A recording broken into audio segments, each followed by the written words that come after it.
Congratulations to Barry and to Kata and to Bill and iCanada and all the other folks that have been here to participate today. You couldn't add much more content in the day in terms of the right kinds of messages. I think the first thing that I think we saw was leadership.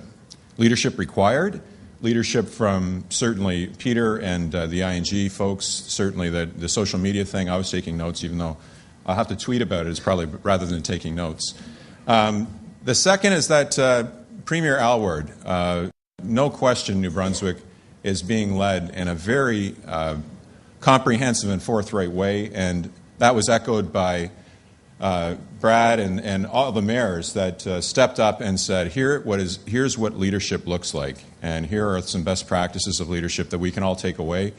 But I'd say that it's leadership in a community, but I'd also offer that it's individual leadership. So it was very obvious to us to listen and to understand that this took individual leadership, taking a little bit of a forward step, and it's a complicated thing in these cities, there's no doubt about it. And I'll talk a little bit about that. And then we heard a little more about best practices, but some informational things, educational things about infrastructure, better definitions about that big broadband term and what that really meant. Alberta did a fantastic job on that, and so did BC. And I think we can learn a lot more about that. And then the first responder. And I loved at the end that we ended with the open data concept, because that will flow in a little bit in a couple of comments that I'll make. So if we just move a page here.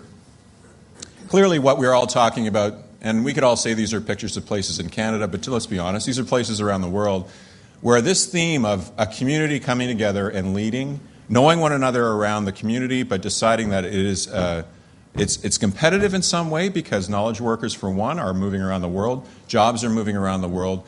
You owe it to your constituents to make sure that you're building the best community that you can. And that was the driving theme that Bill started and has been really pressing with the rest of the iCanada team. And this is something that we saw from the leaders. This is all about increasing prosperity in their community.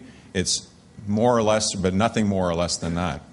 In the next page, however, we're in troubled times. So if we were looking at challenges and the opportunities here, and then if we look at you might see this depiction from us at IBM about what it takes to be a smarter city, which brings that planet down to its own size. But when you look at it, it's really about a combination of systems. It's not just one thing. It's certainly not just the municipal leader.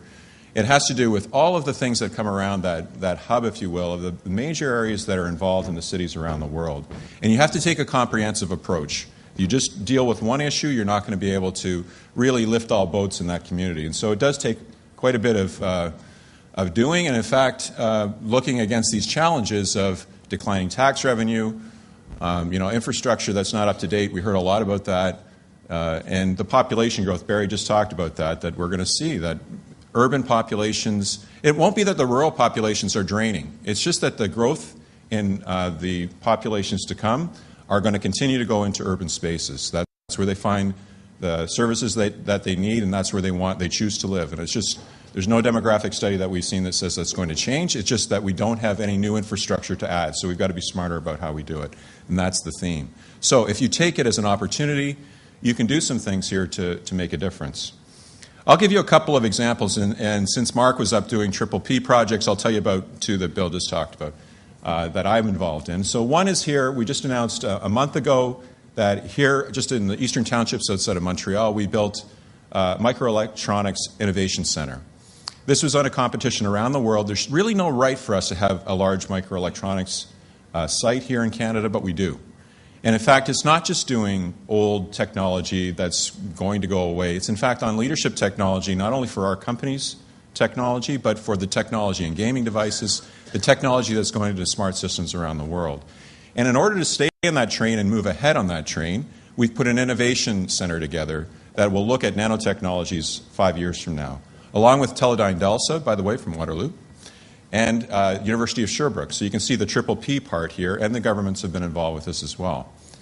About April of this year, we announced a large project in Ontario, and this one was one on R&D as well, a little bit around the themes that you'll see here, but we decided that Canada could lead on freshwater technology, on sustainable energy, on healthcare, and on cities.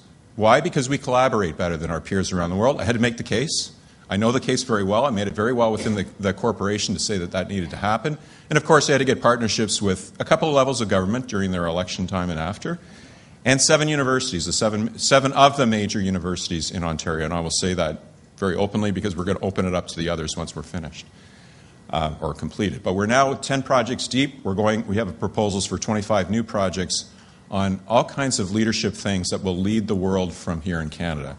And I just say that in a case of saying this is the real theme that we're on is that we need to decide that Canadians can lead and that we should lead. There's no reason for us to step back. In fact, I used to make speeches. I came in the taxi this morning with Yuri, and I said, I used to make speeches that said, we should do something about this.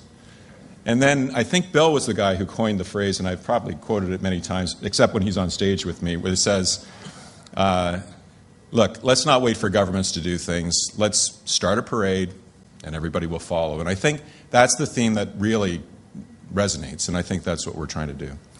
So let me last thing that I'll say is that it was referred to at the very early part of today that there's going to be another Olympics of IT, and of course IBM somewhat involved with this WCIT event. We did a big innovation jam over the summer.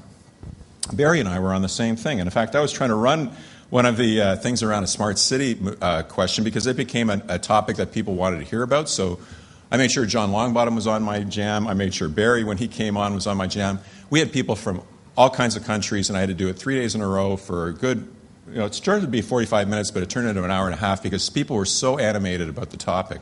And I just want to read to you, by the way, they were on healthcare, they were on skills. These are the kinds of things that people wanted to jam on around the world. But smart cities and transportation made it to one of the top topics that all IT industries around the world want to talk about. And let me give you a couple of the things. This is pre-announced just for this group because it's going to happen in the next 3 days. And since this is a smart cities thing, I can do this. First is, and just why I'm doing this is because it resonates with all the themes today. Number one is making sure that we have access. Everybody has access, equal access. That's important. You can't talk about being smart unless you can, all be there together. Second is that the technology has to be easy to adapt. Obviously examples like the playbook, I should just keep going with Canadian examples, are very great. They're easy to use. They're very straightforward, but people need the easy adoption to make these things work.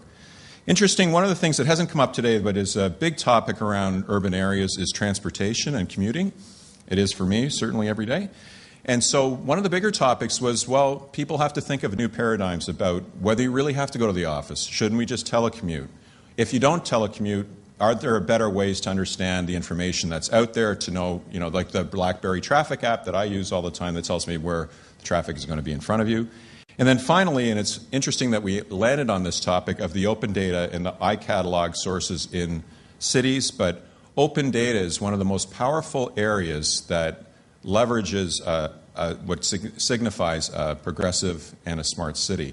Do you have the information available to you like many do in Canada? And we just heard that presentation. So there are a lot of people posting lots of great information. Their constituents are learning quite a bit about what's going on in their city, and they're able to take their own action on doing the right thing, making choices, and being progressive in how they go forward. So I think that's a nice way of kind of encapsulating the leaders from the world of IT that comes together are going to be looking at smart cities and some of these topical areas and trying to drive out further solutions. But I mean, this group really is the center of the universe for the smart cities, and I think you should be thinking about some of those topics as the ones that are also coming from a worldwide audience that's just about to embark.